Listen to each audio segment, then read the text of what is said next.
tonight. She wants to end the primaries with more pledged delegates, more superdelegates, and more wins. That's why we call it Super Tuesday, the final Super Tuesday this coming Tuesday. Stand by. We're waiting for the first results to come out of Puerto Rico. We're going to bring you those results as soon as we get them. We're live here in the CNN Election Center. Much more right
gender. Listen to just a few of the times Donald Trump has raised eyebrows.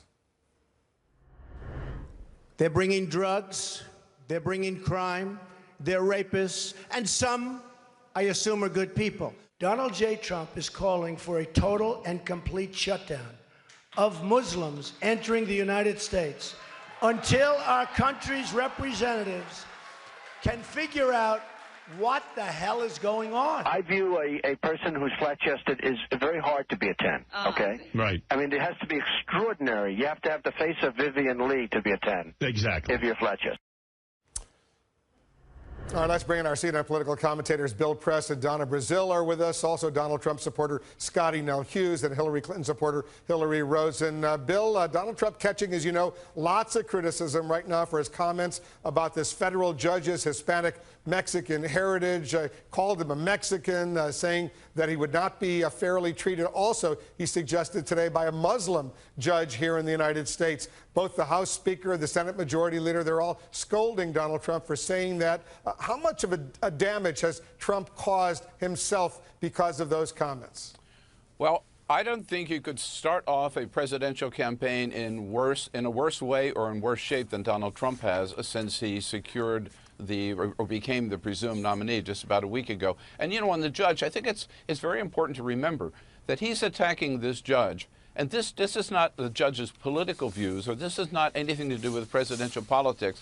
This has to do with a lawsuit against him for defrauding people. This is his money on the line, right? This is his reputation on the line, nothing to do with his presidential campaign, which makes it all the more disgusting. But I think what we're seeing is, the last few days, Paul Ryan, Mitch McConnell, Bob Corker, all these leading Republicans now, the most they're willing to say is, all right, I'll vote for the nominee of the party, but they're running away from Donald Trump as fast as they can because of those racist remarks. Donna, the word racist is being used a lot involving what Donald Trump has said about this federal judge. People are accusing Donald Trump of being a racist.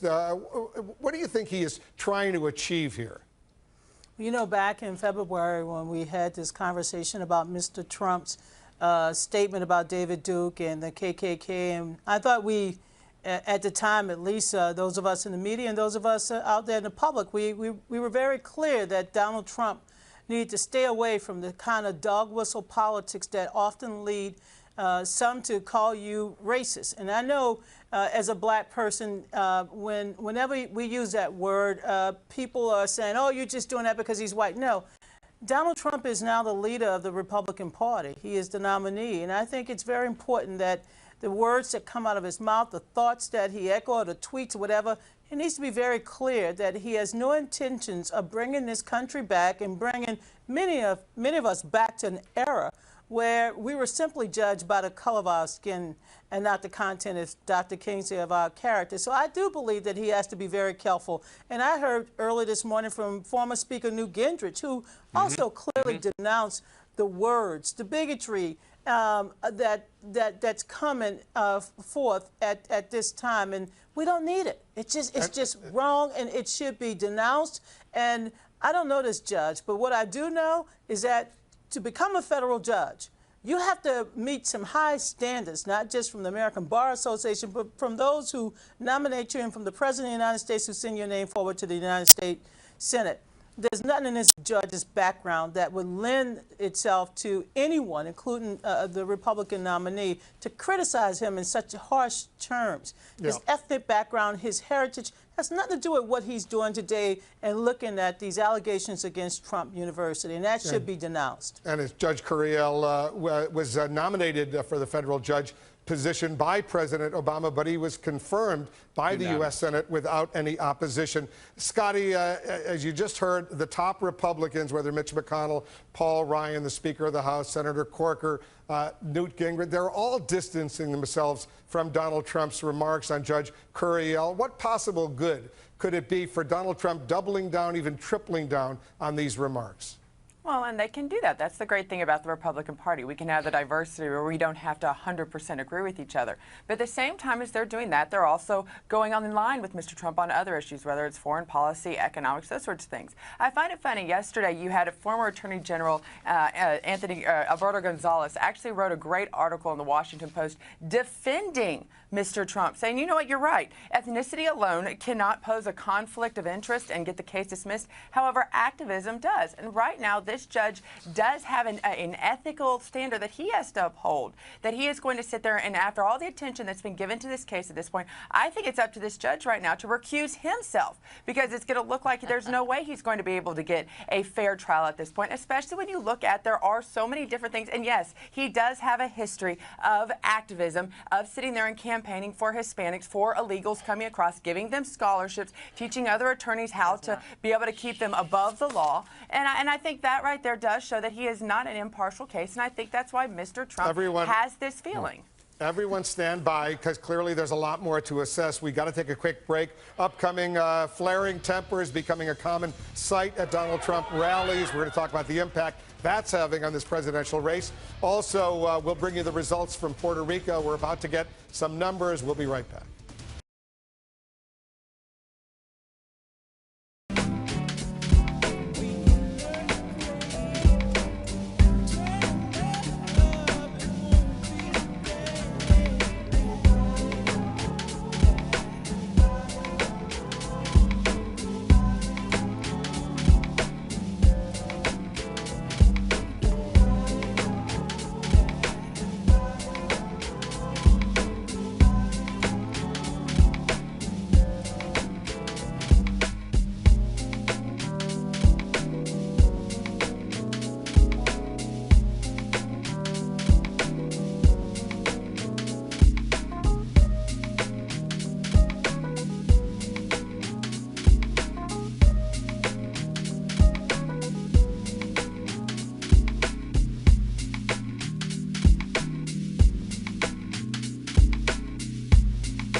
Presidential primary results that may potentially be enough to give Hillary Clinton the delegates necessary to declare victory in the battle for her party's presidential nomination. This election season has certainly been unprecedented in a number of ways. One of the most notable, the amount of violence at Donald Trump campaign rallies, and moving toward the convention, it only continues to build, at least for now. Protests at a Trump rally in San Jose Thursday, they clearly turned ugly. Fistfights broke out after some anti-Donald Trump demonstrators threw punches and eggs at Donald Trump supporters. All three candidates have criticized the violence. Listen to this.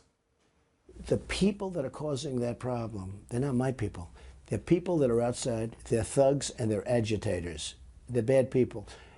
I think they're sent by the Democrats. Do you have evidence of that? Well, they have the Bernie signs. I want to make it clear that any person who is a Bernie Sanders supporter, please do not in any way, shape, or form engage in violence. That is absolutely not what this campaign is about. But you know, you got some people out there who are not really Sanders supporters, you know, people who just, they think it's cool to create violence and create havoc and get their picture in the newspaper. I condemned it when Donald Trump was inciting it and congratulating people who were engaging in it.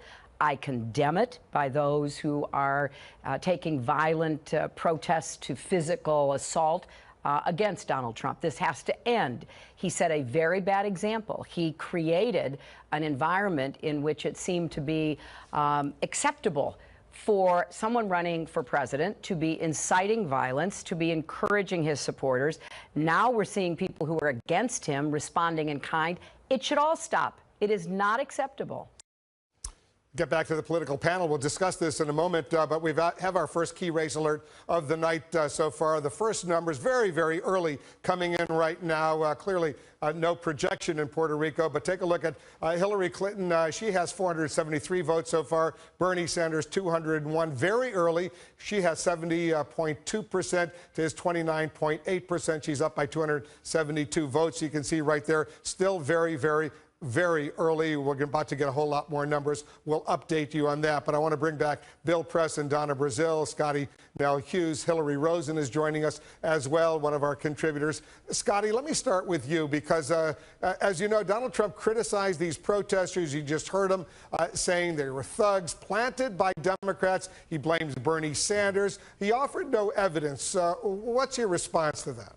Well, because you can't sit there. All we're seeing right now is floating around amongst the internet, just flyers and rumors. You can't. It's very hard to sit there and back that up. We did find that originally a lot of the rallies, especially in the very beginning in California, the initial idea was organized by those within the unions, but they obviously did not encourage the violence that happened. We also saw that post-Chicago and the rally that happened in Chicago, you had an email that went out from MoveOn.org claiming that they were successful in shutting down the Trump rally that night. So you have had very liberal progressive groups that have in the past sat there and claimed victory when some of these big riots have happened. But I think here's what we need to talk about, though, is while, yes, you're looking at the numbers right now, you look at California. While outside of California, I think this helps Republicans. Inside California, voter registration numbers, you have had the highest voter registration, near 18 million, 650,000 in the last 45 days. 76% of those folks are registering as Democrats. So this is actually possibly helping the Democrat Party in turning out votes when it comes to Tuesday. Hillary, what's the political fallout from the violence we've seen by these anti-Donald Trump protesters? What's the political fallout for Democrats? Well, I do think that there's an enormous amount of passion that we haven't seen, you know, really almost since, you know, the George Wallace days of campaigns. I want to bring this to a bigger level, which is we are seeing, you know, my kids are seeing fights in their high school, you know, with people saying you can't trust federal judges, but to do things fairly. I do worry that what Donald Trump is doing is lowering the level of political discourse in a way that's infecting so many different places in society. I think that Democrats are united that this is not the America that we want to live in, and I think that it's not going to help Donald Trump going forward. Does it energize a certain group of his supporters and folks on the left to be more aggressive? Maybe it does, but that's not the politics that I, you know, have passion about. All right, everyone stand by because we're getting the first trickle of votes coming in from Puerto Rico from the Democratic presidential primary. You can see on the screen right now, very, very early, Hillary Clinton, Bernie Sanders. They're watching the results as they come in from Puerto Rico. Up next, we're going to talk about Bernie Sanders' strategy with one of his supporters, who was a former member of Bill Clinton's cabinet. So why is he not supporting Hillary Clinton this time around? Also, standing by for more results from Puerto Rico. We'll be right back.